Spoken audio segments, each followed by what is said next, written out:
Summer special நுங்கு சர்பத் செய்யலாம் வாங்க. கடையில் வாங்கின நுங்கை ஃபஸ்ட்டு க்ளீன் பண்ணலாம். நுங்கை எப்பயுமே வாஷ் பண்ணணுன்ற அவசியம் இல்லை. நுங்கை க்ளீன் பண்ணும்போது அங்கங்கே லைட்டாக தோல் இருந்தாலும் பரவாயில்ல, ஏன்னா நுங்கோட தோல்லையும் சத்து இருக்குது. க்ளீனிங் ப்ராசஸ் ரொம்ப ஈஸி. டக் டக் டக்குன்னு தூளை க்ளீன் பண்ணிடலாம்.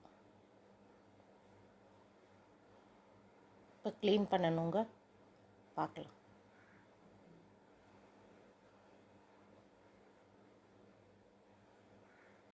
நுங்கோட அளவுக்கு ஏற்ற மாதிரி சர்க்கரை ஏலக்காய்லாம் எடுத்துக்கலாம். நான் இன்றைக்கி எடுத்துருக்கிறது 4 ஏலக்காய், 4 ஸ்பூனு சுகர். ஒரு மிக்சர் ஜாரில் ரெண்டுத்தையும் போட்டுட்டு கட் பண்ணி க்ளீன் பண்ணி எடுத்துருக்க நுங்கை அதோடு போட்டு ஒன்றும் பாதியுமாக அரைச்சிக்கலாம். அங்கங்கே நுங்கு வர்றது க்ரன்ச்சியாக இருக்கும். இப்போ நாம் அரைக்கிற இந்த ஜூஸை ஏர்டைட் கண்டெய்னரில் ஃப்ரீசரில் 2 to 3 days ஸ்டோர் பண்ணி எடுத்து வச்சு நம்ம யூஸ் பண்ணலாம். இப்போ நம்ம செய்ய போகிறது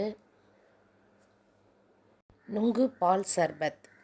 அந்த நுங்கு பால் சர்பத்துக்கு ஃபஸ்ட்டு அரைச்ச ஜூஸை பவுலில் ஊற்றிடலாம்.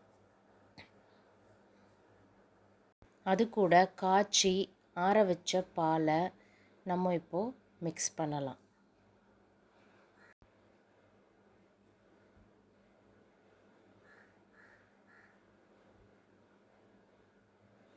சில்லுன்னு இருக்கிற அந்த பாலோட இந்த அரைச்ச ஜூஸை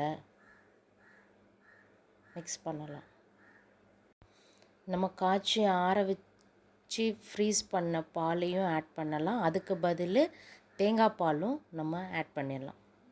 தேங்காய் பால் ஒரு ரிச் டேஸ்ட் கொடுக்கும்.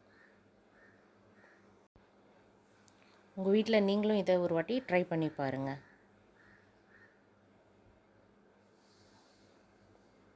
Thank you all. Bye.